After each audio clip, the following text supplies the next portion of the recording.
the Queen of the Islands, candidate number 21. So, bakit ikaw ang dapat maging kauna-unahang Queen of the Islands winner? Alam niyo, I'll make my answer really personal.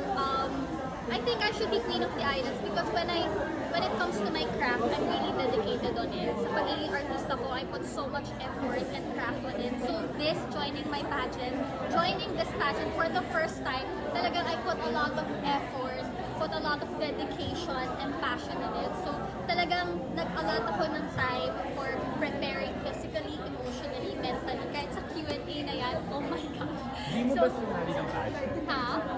Dream niyo po ba sumali ng pageant? Yes, actually dream ng mom ko for me na talagang sumali ng pageant. Especially before pa, ng mga early 20s ko. And now it's happening. So bakit ka naglakas loob? Kasi ano ka na sa dedicated ka na sa industry entertainment, pero ito pageant, this is a totally different one. Actually, one of my fears before was joining a pageant talaga. As in, nung nag-artista ako, when I was acting, sabi ko, I don't think I'm capable of joining a pageant. Pero alam niyo naman, face your fears. Here I am now, confident and joining this pageant. So, ilalaban ko na talaga. So, it's something new, a new experience in my life. Para before I turn 30, nakapag-pageant na rin ako. Ano pong sabi ng real partner? Na ano mo? Na real na Joe, ano pong sabi niya? Ang hindi ko collab team, jowa. Si Mavi. Yeah, Mavi. Supportive naman. Alam mo, sabi niya sa akin nung go for it. Kasi bagay naman daw sa akin. And because of his support, mas talagang nawala yung fear ko joining the pageant. Makikita po namin si Mavi sa Coronation Night. Of course. Oh. Ashley, sino favorite mong beauty queen? You know what? Pia Wurtzbach. Actually, si Miss Catriona rin. Pero si Pia Wurtzbach kasi she really left an impact to the Philippines when she won. And I remember I was just in high school that time. Nung nanalo talaga siya, naiyak ako. Doon nag-start yung pangarap ng mom ko sa akin na anak, magiging ganyan ka rin. Yung time na yun, medyo nagdadalawang isip pa ako kasi di ko alam kung kaya ko. But here I am now as a candidate. So, are you treating this as a learning experience o talagang lalaban ka hanggang manalo? Lalaban ako hanggang manalo kasi 25 million, di ba? Bardagulan talaga. Bardagulan talaga. Alam mo, ready na ako. Kahit yung mga veterans yung mga kasama ko, ilalaban ko na. Ano magiging strategy mo? Kasi Miss Universe Philippines ka rin ng mga kalabak mo gano'n. Yes. Alam mo, brains ang gamitan dyan, ang labanan. Brains ang labanan dyan. Especially, I was an athlete before. Nandyan yung disiplina, nandyan yung brain. So talagang i-apply ko yung pagiging athletic ko dito sa pageant. Anong sports mo? No? Figure skater.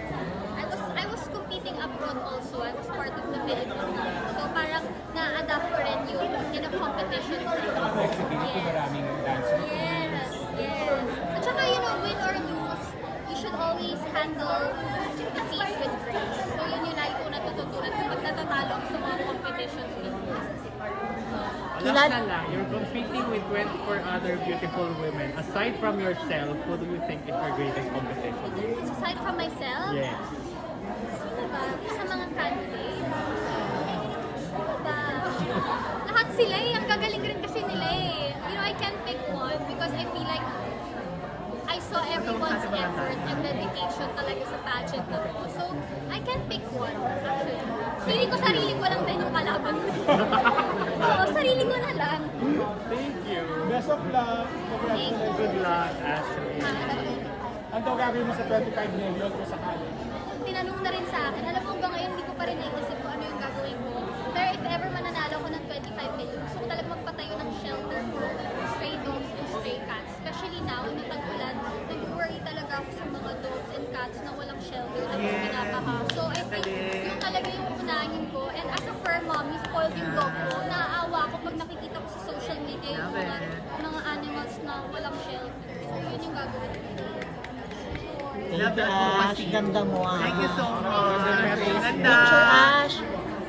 Picture po, Ash. Aura-aura naman. Ganda. Ang beauty queen talaga siya. Inches the heels. Kaya nga, hindi ko pa kasi nun yung bragais ko. Bragais tayo. Ganda. Manisa. Ash here. Marami kahit sa Ano pong, Sky. ano po yung pinag-uusapan niyo about the competition? Alam mo, we just support each other. Ayoko naman tignan na competition sila sa akin na talagang, pero you at the end of the day, we're all competitive here. So, basta ako happy ako, support ako sa kanya. Kung sino na lang manalo sa amin, share na lang natin. 25 minutes. Kahit ang tagwa-1 video na kayo, no? Yes. So, support lang ako sa girls. And alam ko naman, hindi rin sila magpapatalo. So, kanya-kanya na lang talaga yung strategy. But I support them. Kasi kilala na ikaw ang nanlilibre palagi kay Shubi, di ba noon? Tapos so, pag nanalo siya, babalik na siya naman. Hindi naman. Nililibre na rin niya ako. Ah, ganyan. Oo. Nakikita ba namin yung ano mo, yung sa yung bang? Wala na, tumubo na, matagal nang Eh, syempre yun yung trademark ni Ashley. Yes, actually, since nag-join na rin ako ng pageant, iba na rin yung look natin eh. So, wala muna yung pagiging actress ko, pagiging candidate muna tayo. Ganda mo, Shubi. Ang ganda na. Ako, Thank you. 5'5". Ay, pang beauty queen sa pageant.